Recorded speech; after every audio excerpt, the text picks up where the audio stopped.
तो हमें क्वेश्चन दे रखा है कि if the cost of 15 articles are equal to the selling price of 12 articles then find the gain percent. तो ये एसएससी सीजीएल का आया हुआ क्वेश्चन है और भी सारे एग्जाम्स में ये पूछा जा चुका है। तो इसमें सबसे पहले हम देखेंगे कॉस्ट ऑफ 15 आर्टिकल्स। तो यहाँ पर ये कॉस्ट ऑफ 15 आर्टिकल्स दे रखी है, ये इक्वल है सेलिंग प्राइस ऑफ 12 आर्टिकल्स के। तो इसको सॉल्व करने के लिए हम सबसे पहले कॉस्ट ऑफ 15 आर्टिकल्स, हम एक आर्टिकल की कॉस्ट मान लेते हैं। तो let cost of 1 article P या इक्वल टू 100 हमने मान ली इसकी। तो 15 आर्टिकल्स की क्या होगी, 15 articles cost of 15 articles is equal to 15 into 100 यानी 1500। और ये किसके इक्वल है, selling price of 12 articles equal to selling price, then selling price of 12 articles is equal to 1500। और जब ये 1500 के इक्वल होता है तो यहाँ पर से हम 1 आर्टिकल की सेलिंग प्राइस निकाल सकते हैं। तो selling price of 1 article is equal to 1500 divided by 12। तो जब इसको हम 12 से डिवाइड करेंगे तो यहाँ पर क्या आएगा, 12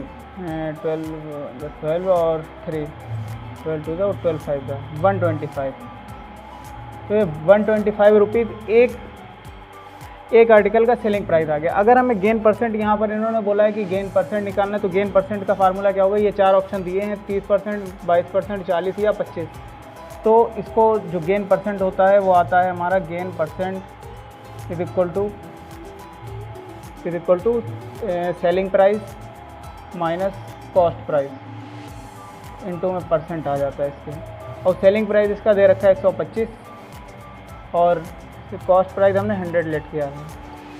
इसका परसेंट जब निकल कर आएगा तो इधर आ जाएगा हमारा 25%। तो इस पहले क्वेश्चन का आंसर क्या होगा, डी वाला 25%। नेक्स्ट क्वेश्चन में दे रखा है कि a water bottle is priced at 15 rupees which include the cost of both the bottle and the water. If the water cost ₹12 more than that of bottle, what is the cost of bottle? तो इसमें सबसे पहले दिया है कि water bottle is price at, यानी जो water bottle है, टोटल वाटर बॉटल का जो प्राइस है वो 15 रुपये है, विच इंक्लूड, जिसमें दोनों चीज़ें इंक्लूड हैं, वाटर भी और बॉटल भी। अगर जो वाटर की कॉस्ट है वो 12 रुपीज़ मोर देन है the cost of bottle, then find the cost of bottle. तो सबसे पहले इन्होंने बोला है कि बॉटल की कॉस्ट निकालनी है, तो हम लेट कर लेंगे कि cost of bottle, let the cost of bottle. तो बॉटल की कॉस्ट हमने x मान ली। इसमें बोल दिया है कि द कॉस्ट ऑफ बोथ, यानी water bottle, cost of water bottle with water, इसमें वाटर भी इंक्लूड है, with water is equal to x, और कितनी ज़्यादा है उससे, वो 15 रुपीज़ है, टोटल 15 रुपीज़ है। और इन्होंने बोला है जो कॉस्ट ऑफ वाटर है वो 12 rupees more than the cost of bottle. तो cost of water is equal to x plus 12। और इन दोनों, जो कॉस्ट ऑफ वाटर है और कॉस्ट ऑफ बॉटल है, उन दोनों का सम जो है किसके बराबर होगा, 15 के। तो x प्लस 12 बराबर आ जाएगा 15। ये x दोनों ऐड होकर 2x हो गए, ये 12 उधर चला जाएगा, घट जाएगा इससे माइनस। तो 2x is equal to 3, x equal to 3/2 यानी 1.5, यानी जो कॉस्ट ऑफ बॉटल है वो 1.5 रुपीज़। इसमें कौन सा ऑप्शन सही है, ये पहला वाला। इसका नेक्स्ट क्वेश्चन अब हम देखते हैं।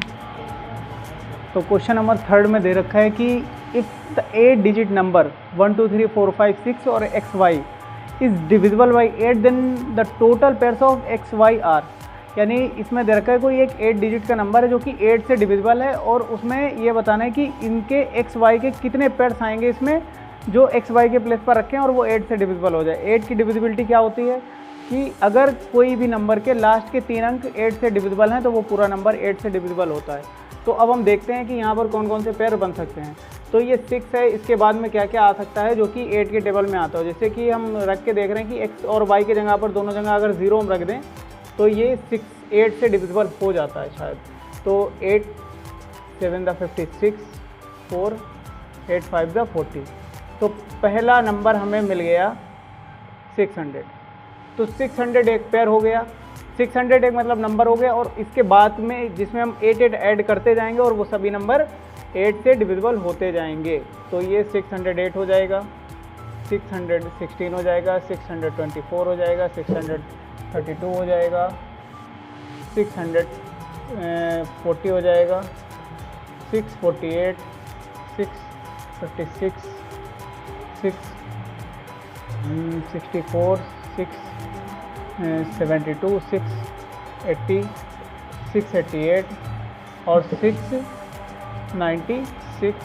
बस इसके बाद कोई भी नंबर नहीं होगा, क्योंकि अगर ये 6 यहाँ पर 6 है, एक्स वाई के प्लेस पर कोई ऐसा नंबर रखना है जो कि यहाँ पर 600 ही बना रहा है। अगर यहाँ पर कोई 700 आ जाएगा तो वो काउंट नहीं होगा। तो यहाँ पर टोटल कितने आ गए पेयर एक्स वाई के? 1 2 3 5 5 10 13।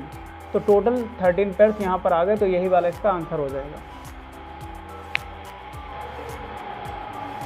तो फोर्थ क्वेश्चन में दे रखा है कि the area of A sector of a circle is 308 centimetre square, what is the with central angle measuring 45 degree the radius of a circle.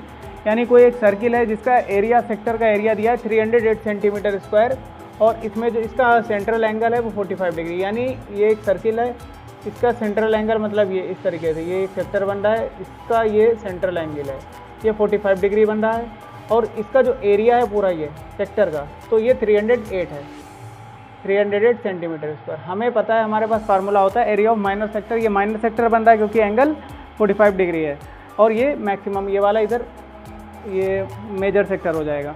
तो ये माइनर सेक्टर का area का फार्मूला होता है θ/360 × 2 पाई r स्क्वायर। तो यहाँ से हमें रेडियस निकालनी है, तो r हम निकाल लेंगे, और थीटा बराबर हमें दे रखा है इसमें 45 डिग्री जो सेंट्रल एंगल है, और इसका एरिया दे रखा है, एरिया बराबर 308 सेंटीमीटर स्क्वायर। तो हमारे पास जो एरिया ऑफ सेक्टर होता है, एरिया ऑफ अ सेक्टर,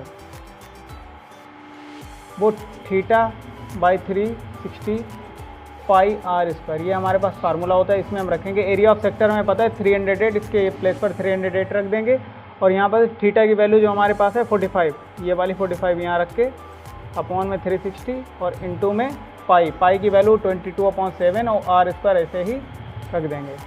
अब 45 की इससे डिवाइड करा देंगे, 45 4 8 दा, और ये 4 2 8, 2 4 8 और 11। यहाँ से अगर हमें r स्क्वायर की वैल्यू निकालनी है तो हम यहाँ पर करेंगे r स्क्वायर इक्वल में, ये डिवाइड में उधर मल्टीप्लाई में जाएगा, तो 308 इंटू में आ गया 4, इंटू में आ गया 7 और अपॉन में 11 से इसको हम डिवाइड करेंगे, 11 2 दा और 11 8 दा 88। तो r square is equal to 28 into में 7 4 दा 28, तो ये 28 का स्क्वायर बन जाएगा। ये इधर r का स्क्वायर, r से स्क्वायर कैंसिल हो जाएगा, r is equal to 28 centimetre. ये वाला इसका चौथा वाला ऑप्शन हो जाएगा, यानी डी वाला, ये वाला।